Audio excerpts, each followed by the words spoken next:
committee will come to order. I now recognize the gentlelady from Georgia, Mrs. Green, for her 5 minutes of testimony.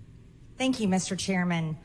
So far today on this very important historic hearing, we've listened to Democrats complain that Republicans have done nothing to stop the border security crisis, pretending that we didn't pass H.R. 2, the strongest border bill that has ever been passed in Congress. All of our Democrat colleagues voted no to that bill.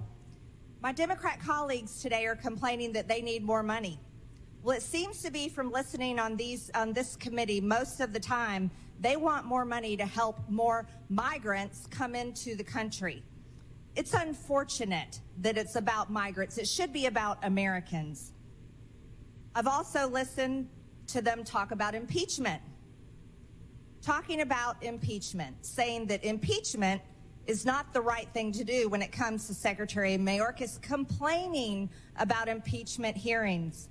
But I'd like to remind everyone that when they impeached President Trump, they introduced articles of impeachment on January 11th, held 0 hearings, and then passed these articles of impeachment on January 13th. Oh my, the hypocrisy. But let's talk a little bit further. Let's talk about something I heard from one of our witnesses today, saying that impeachment is needed or necessary or warranted when this person has acted in the interest of a foreign power, that's an impeachable offense. Well, let's talk about how we could argue Secretary Mayorkas has definitely acted for a foreign power. Former Special Agent for DEA's Special Operations Division testified under oath that the cartels have control over the United States southern border. The cartels, not our government, not our Border Patrol. That's a foreign power. Cartels and coyotes are making around $13 billion a year in human trafficking alone off Joe Biden's open border policies and Secretary Mayorkas's willful disobedience in his job. The revenue is 26 times more than cartels earned under President Trump. 26 times more. That would definitely be helping a foreign power. I'm sure that money's spent in countries like Mexico. That helps their economy. Cartels control approximately 40% of Mexico. The cartels do. That means that this border crisis and the laws that are being broken are definitely in the interest of a foreign power. Now, we're also hearing a debate back and forth about policy. Is it a policy difference, or is it Secretary Mayorkas's disobedience and his willfulness to break our federal laws? I ask that question because I want to know, is it the Biden administration's policy to kill 300 Americans every single day to fentanyl? Is it the Biden administration's policy that cartel members are allowed to come in our country and are released? These are unaccompanied minors. Are they allowed by the Biden administration's policy to come in the country and rape and murder young women? Is it the Biden administration's policy for nearly 100,000 unaccompanied minor children to go missing in our country? Is it the Biden administration's policy for child labor, migrant child labor, that was talked about in the New York Times? Is that the Biden administration's policy? If so, then maybe we shouldn't be having hearings on my articles of impeachment to impeach Secretary Mayorkas. Maybe we should be holding articles of impeachment on the President of the United States. Is that where we're going? What do you think about that, Ms. Pearlstein? Do you think, is it a policy difference, or is it Secretary Mayorkas? Which one, Biden, Joe Biden, or Secretary Mayorkas? My impression of the allegations that the majority has raised here is that they are entirely about policy differences with Ms. Pearlstein, you've talked about policy in your testimony today. Policy. So that would be Joe Biden. I'm sure you voted for him for president. You've been talking about the Biden administration's policy has been the cause of all of this. So is it Joe Biden's policy, the administration's policy, or is it Secretary Mayorkas? The Constitution, no matter which official. Ms. Pearlstein asked you a question. Is it the Biden administration or is it Secretary Mayorkas? Not the Constitution. We're not talking about the Constitution. Is it the Biden administration's open border policies or is it Secretary Mayorkas breaking federal law? One or the other. Because the statistics are clear. Are you capable of answering that question? I'm not sure. Those were about 4 questions. No, it's one or the other. Biden administration open border policies or Secretary Mayorkas. One or the other what? Who caused it? That has caused 300 Americans to die every single day. These 2 women sitting next to you's daughters have been murdered.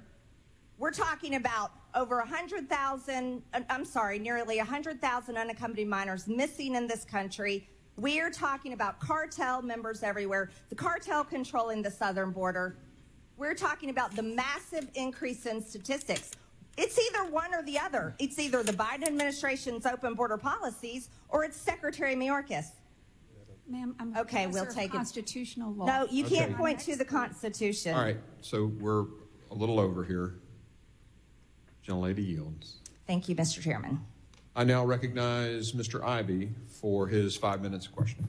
Thank you, Mr. Chairman. I'd like to start off, we're going to show a clip from an interview that involved former Secretary Chertoff, and I wanted to play that now, if we can.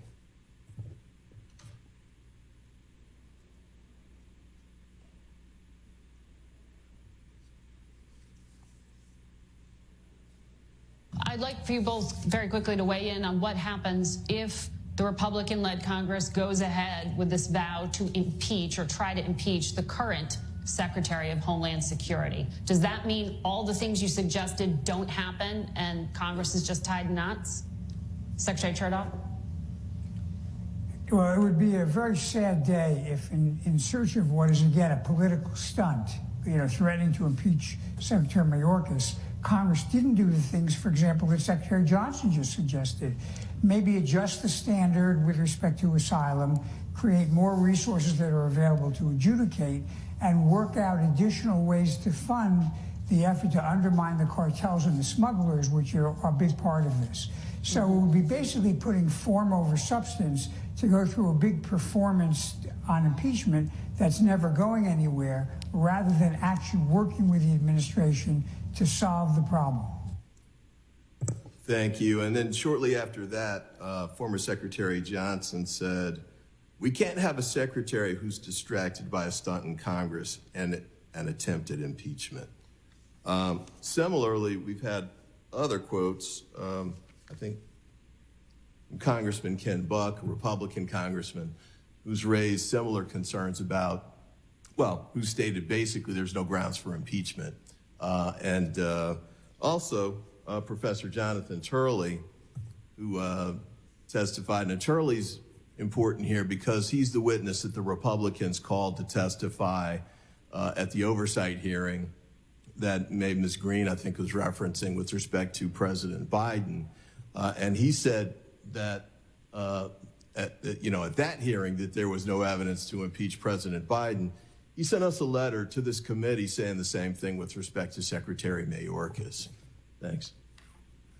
So I want to sort of point out a couple of things here with respect to that. To the extent we've had hearings that have discussed this issue of impeachment, from a legal standard, from a constitutional standpoint, the only witnesses who've actually addressed it directly are Professor Bowman, who testified at the last hearing, and Professor Pearlstein, who's testifying today. There's no testimony to the contrary that they provided that was given by the witnesses that the Republicans have called. And I suggested that's in part, or maybe in whole, because they don't have experts who will come in and say, legal experts, constitutional scholars who are experienced with respect to impeachment, who will come here and raise their right hand and swear under oath that the Constitution justifies impeachment with respect to Secretary Mayorkas in this case. And the absence of the testimony, the ranking member raised due process issues at the beginning of the hearing. I would suggest that this goes to the heart of it. If there's no evidence that the Republicans have presented about actual impeachment, the standard in the Constitution being violated, we should not be moving forward with impeachment under these circumstances. I also note Professor Pearlstein's testimony, the point about even if you don't like the policies that Secretary Mayorkas is implementing, and you impeach him and the Senate removes him, which they're not gonna. We've already heard from senators over there who've said, you're wasting the time, let's focus on actual legislation that they're trying to work out and get done. But even if you remove him, President Biden's just gonna move up the acting administrator, I suppose, acting secretary, who would continue to implement the same policy. So it's a waste of time, as Secretary Chertoff called it. It's a political stunt. But more importantly, I mean, it is a total distraction from actually trying to get the legislation done. It's hard to ignore the fact that the Senate is having bipartisan negotiations on the behalf of the Democrats and the Republicans to try and pass a bill or put together a bill that would address these issues. The White House is working with them. House Democrats are working with them. Only the House Republicans are no-shows. They did the field trip to the border and did the photo op and sent it back. But they haven't decided to move forward with actually fixing the issues on that front. And just the last point I'll make on that front, H.R. 2, there's a lot of talk about that's been passed and it's sitting on, the Schumer's desk, but it's not on his desk, it's in the trash can. And you know what? It's in McConnell's trash can too. And they said that before it was passed through. They said, you got all these poison pill provisions in here. We're not going to move this. Send us something we can actually work with. You didn't, so now they're trying to put a bill together, and everybody's on board with that effort except House Republicans. So if we really want to get something done, let's all come together and work on it so we can pass legislation that addresses the problem. And with that, I yield back. Gentleman yields. I now recognize Mr. Ezell, the gentleman from Mississippi, for his 5 minutes questioning. Thank you, Mr. Chairman. And thank you all to our witnesses today for being here and providing this important information that we need. Ms. Nobles, thank you for joining us here today. And I can't imagine how tough it is, must be discussing this over and over again about the Mayorkas failed border security policy. I genuinely appreciate you sharing the challenging stories and emphasizing the importance of border security. Americans are demanding we do something. With over 40 years in law enforcement, including as sheriff, I truly understand how challenging it is to ensure the safety of our communities. I never stopped, slowed down, and prevented my officers from enforcing the law. I swore an oath to protect the citizens of my community. Somehow, Secretary Mayorkas is making this tough job even tougher for our men and women of Border Patrol. Ms. Nobles, a report from the House Judiciary Committee pointed out several failures in vetting your daughter's killer when he crossed the border. The report showed your daughter's murderer was arrested for associations with MS-13 long before he came to the United States, something that could have been verified with a simple phone call. But our members of Border Patrol are not being allowed to do their jobs. They told me this personally when we were down there last year. Instead, they are nursemaiding and making sandwiches for criminals while all this stuff goes on. And, the buck stops at the top. This could have immediately disqualified this killer from getting in the country had they been able to do their jobs, but they have been hired to do. The report also noted that he was released after he was arrested for murder. Ms. Noble, do you have any reason to believe that Secretary Mayorkas has taken these reports seriously? No, he hasn't. To me, the reports are clear. His policies are failing. Do you believe he's trying to change the process of the vetting illegal aliens coming across our border? No, if he was, then my daughter would still be here today if they did their jobs. They did not do their jobs. It's no secret how gruesome and violent the cartels are. I've seen it personally myself. In many cases, they are even better armed than local law enforcement. In your opening statement, you quote, "This isn't about immigration. This is about protecting everyone in the United States of America." Again, the American citizens are demanding that we take action. Ms. Nobles, do you believe that Secretary Mayorkas' policies are strengthening the cartels? Do you believe that his policies are strengthening Yes. the cartels? No mother or father should ever have to endure hearing chilling news that their child has been a victim of such a violent, heinous crime. Unfortunately, as a sheriff, I have delivered these devastating news to families. It's one of the most difficult things you'll ever do as a law enforcement officer.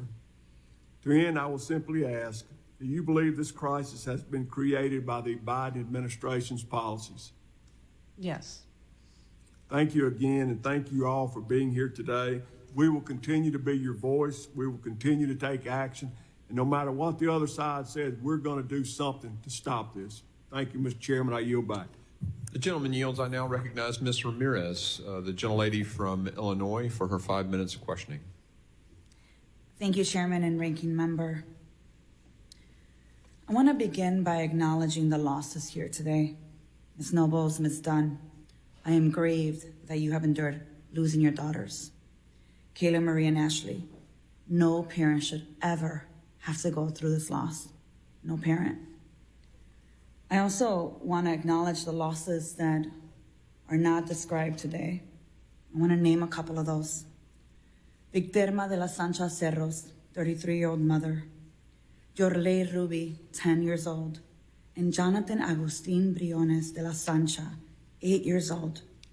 They lost their lives when cruel policy choices and willful obstruction of intergovernmental coordination by the Abbott administration in Texas kept Border Patrol agents from responding to rescue a drowning mother and her children. Mr. Chairman, I would like to ask unanimous consent to enter these 2 articles into the record. 3 migrants, including 2 children, drowned near the Texas border, and an 8-year-old migrant died after a week in U.S. detention. Without objection, so ordered. Thank you. Anadit Reyes Alvarez, an 8-year-old who passed away on May 2023 at a CBP detention facility in Texas when medical staff failed to review her medical documentation and provide access to a physician in emergency care. There are so many examples of the consequences of a cold disregard for our shared humanity in the absence of compassion. There's just so much pain. And it's across our communities, immigration statuses, political identities, when it comes to the humanitarian crisis within our borders and the cost of congressional inaction. You see, I just got back from Guatemala, where I heard painful stories that underline the need to act beyond our borders to address the root causes of migration. What causes a 9, a 12-year-old to cross all of Guatemala, all of Mexico, in hope to get to our southern border? What do we do to create legal pathways? And how do we understand the root cause of migration? I heard about children who are hungry, impoverished, desperate to meet the needs of their families, willing to leave villages, cross jungles, deserts, and rivers, and die in El Rio Grande just to make it to the U.S. I heard about the pain and trauma of separation, isolation, detention, and deportation. I saw how corruption, corporate land grabs, environmental destruction and disaster, democratic backsliding create conditions that drive migration. Pain that shows us where healing is needed. The pain that was shared with me in Guatemala requires healing that could be advanced by congressional action. Congressional action that addresses and prepares for climate migration, invests in economic development of Latin American countries, modernizes legal pathways to citizenship, strengthens democracy, and combats corruption in Latin America.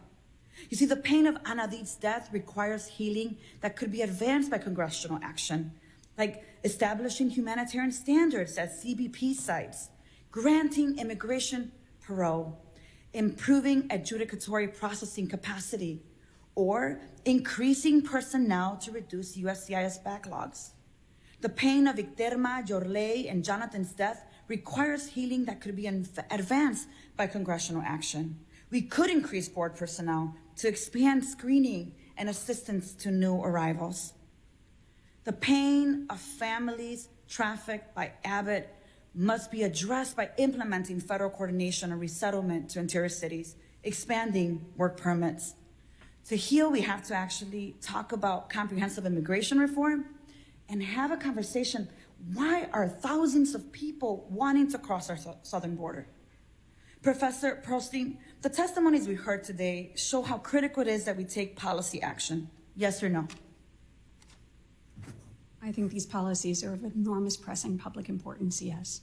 And just for the record, for the 10th time maybe, if impeachments are not an instrument for affecting policy changes, is there a legitimate basis for this impeachment, yes or no? I don't believe the Constitution supports impeachment in this case. Thank you. You see, Republicans are not interested in advancing policy change. If they were, they would stop these impeachment hearings and work with us to pass legislation. Even one of the many things I talked about, sit down with us and actually work on it. But according to Speaker Johnson, Congress can't solve border until Trump is elected or Republican is back in the White House. I mean, think about how politicized this moment is. They are parading our parade for their political purposes. Enough. As I said, if we are serious about this process and this solution, we would be capable to respect people's humanity and move us to a collaborative approach where our neighboring countries were able to address the root cause, keep communities safe, and honor the very fabric of our multiracial, multicultural democracy. That's what we would be doing today. Thank you, Chairman and Ranking Member, and I yield back with hope. Gentlelady yields. I now recognize Mr. D'Esposito, the gentleman from New York, for his 5 minutes question.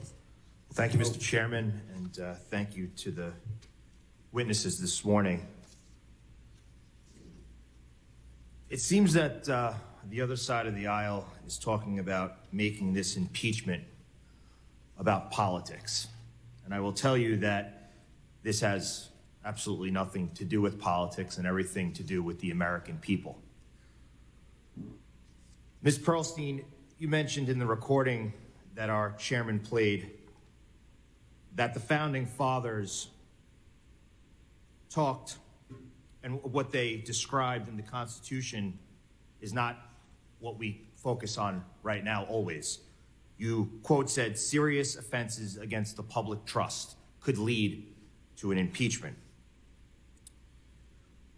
So, Mrs. Dunn, do you believe that what has occurred and what happened to your daughter and other teenagers and Americans throughout this country just like her, do you believe that that is a serious offense against the public trust? Yes, my border not being secure is a serious offense. Other legislators worried about other people from other countries instead of my own is a serious offense. I take great offense to that. I think you need to be worried about us. Thank you. And Ms. Nobles, the same question. Do you feel that what happened to your daughter and the crimes that have been committed against Americans by individuals who have illegally crossed our border, do you think that those are serious offenses against the public trust? Yes, definitely. So Secretary Mayorkas and his failed border policies have placed all Americans in danger. Every state is a border state, and every state has seen the impact of the crisis at our southern border. It's what we've outlined over the 5 phases in this committee.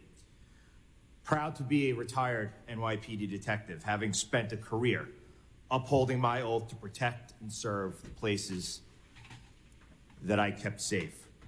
That solemn oath is now that much harder for law enforcement throughout this country, have been put on the front lines of this crisis as a direct result of the failed policies of Secretary Mayorkas. As I just stated, every state is a border state. And Ms. Nobles, your daughter was tragically murdered in Maryland, well over 1,000 miles from the southern border. I know that the man who murdered your daughter was a well-known MS-13 gang member. In 2018, President Trump came to Long Island with then Congressman Peter King to discuss MS-13 and the heinous crimes they commit both on Long Island and throughout this country. You see, back then we had an administration who actively worked to find solutions to the issues occurring at our southern border. They worked with law enforcement to make sure that they had the tools necessary to protect and serve their communities. And now we have Secretary Mayorkas, who have put all Americans in danger. In Nassau County, we have identified 271 MS-13 members. Ms. Nobles, do you believe that Secretary Mayorkas has taken adequate measures to ensure MS-13 members and other members of criminal organizations are not able to enter this nation illegally? No, absolutely not. Ms. Dunn, just this morning, I spoke with Commissioner Pat Ryder, who's the commissioner of the Nassau County Police Department. My district, well over thousands of miles from the southern border, is still seeing dozens of overdoses each week with drugs flowing from our southern border. We know that it takes an incredibly small amount of fentanyl to kill someone and harm families and communities. Do you know the amount of fentanyl that killed your daughter?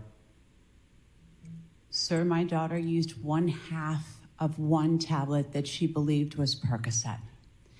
In that 1/2 of one tablet, there was 5 milligrams of fentanyl, enough to kill 2.5 people. 2.5 people. Correct. In 5 milligrams. Yes. And since Mayorkas has been the Secretary of Homeland Security, 25 billion milligrams of fentanyl has come across our southern border and unfortunately has killed many others tragically, just like your daughter. Yes. It is very clear that America and the people who live here are at risk, and Secretary Mayorkas deserves to be impeached because he has committed serious offenses against the public trust of the United States of America. Mr. Chairman, I yield.